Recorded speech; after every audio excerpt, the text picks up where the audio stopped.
বৈশ্বিক যুদ্ধ পরিস্থিতির কারণে যে ক্রাইসিস তৈরি হয়েছে, এটি আমাদের জ্বালানি, আমাদের অন্যান্য অনেক কিছুতে প্রভাব ফেলেছে। আত্মশুদ্ধির কথা বলেছিলাম, এটার আসল এবং প্রকৃত রূপ এবং চেহারা ফুটে ওঠে আমাদের রাস্তাঘাটে, আমাদের অফিস আদালতে, বিশেষ করে এই গত কয়েকদিন ধরে খুব দারুণভাবে ফুটে উঠেছে আমাদের পেট্রোল পাম্পগুলোতে। পেট্রোল পাম্পগুলোতে কি আপনারা তাকওয়ার চিত্র দেখতে পেয়েছেন? পান নাই? পেট্রোল পাম্পের যে বিশাল লাইন, এই লাইনের মধ্যে অনেকেই আছেন তার একান্ত প্রয়োজন থেকে লাইন দিয়েছেন, আবার অনেকেই আছেন লাইন দিয়ে কিছু পেট্রোল নিয়ে পাইপ দিয়ে সেটা বোতলে, ড্রামে, বাসায় নিয়ে ভরে আবার এসে লাইন দিয়েছেন। তাহলে এখানে কি আপনি তাকওয়ার চিত্র দেখতে পান না? কি বলেন? এই যে বিশাল বড় লাইন, এই লাইনের সবটুকু তো সত্য না।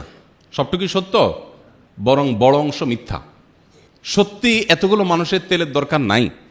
যতটুকু দরকার আছে তার চেয়ে বেশি সে নিচ্ছে। কেন? কারণ তার ভয় যুদ্ধ পরিস্থিতি, তেল যদি শেষ হয়ে যায় কি করব, বাসায় নিয়ে একটু আমি জমায় রাখি।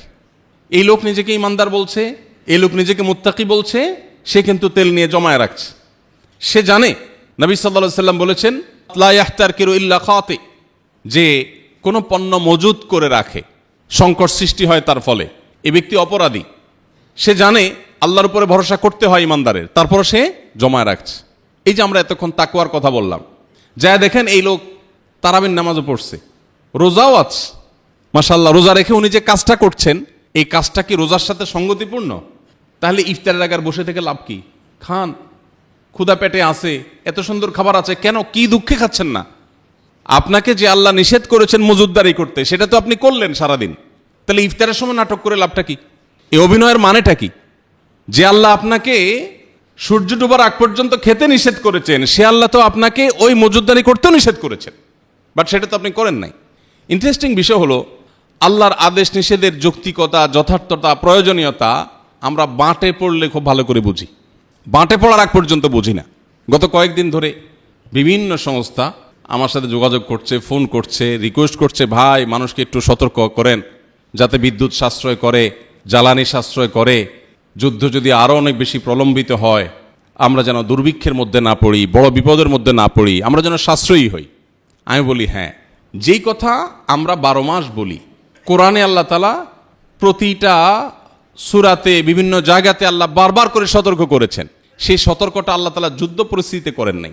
কুলু ওয়াশরাবু ওয়ালা তুসরিফু, খাও, পান করো, কিন্তু অপচয় করো না। এই নিষেধাজ্ঞা তো শুধু যুদ্ধ পরিস্থিতির জন্য না। তো আমরা যখন বাঁটে পড়ে যাই, ঠেলায় পড়ে যাই, বিপদে পড়ে যাই, চিপায় পড়ে যাই, তখন আমরা বুঝি না না, পরিমিত হইতে হবে।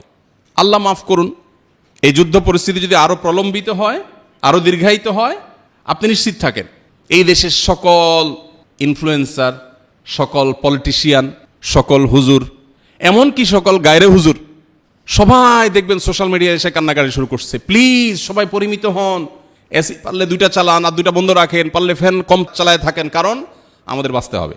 যে জিনিসটা ইসলাম সারা বছর করতে বলেছে, ওইটা আমরা ঠেলায় পড়লে করি, ওইটা আমরা চাপে পড়লে করি, প্রেসারে পড়লে করি। এই জায়গা থেকে ইসলামের শাশ্বত সে দিকগুলো বারবার আমাদের কাছে পরিষ্কার হয়। কেন ইসলাম আমাদের জীবনে সবচেয়ে প্রাসঙ্গিক হওয়া উচিত? আল্লাহ তাআলা আমাদেরকে এ ধরনের পরিস্থিতিতে নিজের তাকওয়ার পরিচয় দেওয়ার তৌফিক দান করুন। আমাদের তাকওয়ার মিটার এখন পেট্রোল পাম্পে চলে গেছে। পেট্রোল পাম্পের দিকে তাকালে বোঝা যায় এই সমাজের তাকওয়ার চিত্র কি। বিভিন্ন মিডিয়াতে আপনারা দেখতে পাচ্ছেন যে অনেকের বাসাবাড়ি এখন মিনি পেট্রোল পাম্প, বাসাবাড়িকে মিনি পেট্রোল পাম্প বানায় ফেলছে। এই পরিমাণ তেল আনছে, আয়না ড্রামের পরে ড্রাম ভরে রেখে দিচ্ছে। তো আমাদের বিশেষ করে বাংলাদেশের এবং সাবকন্টিনেন্টের প্রেক্ষিতে একটু প্রকটভাবে ইসলাম চর্চার নামে এই যে দ্বিচারিতা বা আংশিক ইসলাম চর্চা, এটা আমাদের মধ্যে প্রচণ্ড প্রকট। রমজানে এত মুসল্লি, রমজানের পরে সব কোথায় চলে যায়? হাওয়া হয়ে যায়। প্রত্যেকটা ক্ষেত্রে আপনি দেখবেন যে আমাদের জীবনে অল্প একটু ক্ষেত্রে ইসলাম আছে, অন্য ক্ষেত্রে ইসলাম নাই। আল্লাহ বলেছেন উদখুলু ফিস সিলমি কাফা, তোমরা ইসলামে প্রবেশ করো পরিপূর্ণরূপে। অতএব এই যুদ্ধ পরিস্থিতিতে আমরা নিয়ত করি, শুধু যুদ্ধ পরিস্থিতি না, সারা জীবনের জন্য আমরা প্রতিটা জিনিস খরচ করার ক্ষেত্রে, ব্যয় করার ক্ষেত্রে হিসেবী হব, সংযমী হব, এবং কখনো অসহিষ্ণু হব না, অসহনশীল হব না, লোভী হব না, ভবিষ্যতের চিন্তা অতিরিক্ত কাতর হব না, বরং আল্লাহর উপরে ভরসা করা শিখব ইনশাআল্লাহ। আল্লাহর উপরে ভরসা কিন্তু সবাই করে। ওই যেই লোক তেল জমাইতে জমাইতে নিজের বাসারে পেট্রোল পাম্প বানায় ফেলছে, সেও কিন্তু আল্লাহর উপর ভরসা করে। কখন? তেল যখন কমতে কমতে একদম ড্রামের গোড়ায় বেঁধে যাবে। বাইরের পেট্রোল পাম্প তো অনেক আগে শুকিয়ে গেছে, ওনার বাসারটাও যখন শুকাইতে শুকাইতে শেষের দিকে আসবে, তখন দেখবেন উনি পরিপূর্ণ ইমানদারের মতো আল্লাহ রাব্বুল আলামিনের প্রতি পূর্ণ তাওয়াক্কুল করবেন, বলবেন আল্লাহ ভরসা। এতক্ষণ তেলের ভরসা ছিল, বাকিটা আল্লাহ ভরসা। মসজিদের সামনে থেকে জুতা চোরে নিয়ে গেছে, জুতা চোরের 14 গোষ্ঠীর নাম ধরে ধরে লিস্ট করে একদম গালি দিয়া শেষ। অনেকক্ষণ পরে হুঁশ ফিরে আসছে, গাইলাম যে এতক্ষণ নিজের মুখটা নষ্ট করলাম, লাভ হলো কি? চোর তো নিয়ে বেচাও শেষ, তো ধরার উপায় নেই। তো যেহেতু আর কিছু করার নাই, এবার বলে যাক আল্লাহর জন্য মাফ করে দিলাম। দুনিয়ার সব মানুষ সোজা হয় আসলে কখন? পাটে পড়লে। আর সুদিনে সোজা হয় না। আমাদের কাজ হলো ভালো সময় সোজা থাকা। আমরা অন্তত শপথ করি, সংকল্প করি, আমরা অসংযমী হব না আমরা সহনশীল হব চেষ্টা করবো তো ইনশাআল্লাহ। এটাই হলো রোজার বার্তা, এটাই হলো রোজার মেসেজ, এটাই হলো রোজার মূল লক্ষ্য। সেটা যেন আমরা অর্জন করতে পারি। আল্লাহ তাআলা আমাদের সবাইকে তৌফিক দান করুন। নবী করিম সাল্লাল্লাহু আলাইহি সাল্লাম সমুদ্রেও যদি কেউ ওযু করে, তাকেও পানি অপচয় করতে নিষেধ করেছেন। চিন্তা করতে পারেন আপনি, সমুদ্র যেখানে পানির জগৎ, সেখানেও ওযু করতে গিয়ে অপ্রয়োজনে অতিরিক্ত পানি ব্যবহার করতে নিষেধ করেছেন। নবীজি সাল্লাল্লাহু আলাইহি সাল্লাম ওযু করতেন, ছোট এক গ্লাস পানি লাগতো, এক মগ পানি দিয়ে তার গোসল হয়ে যেত। এটা তার চিরাচরিত অভ্যাস ছিল।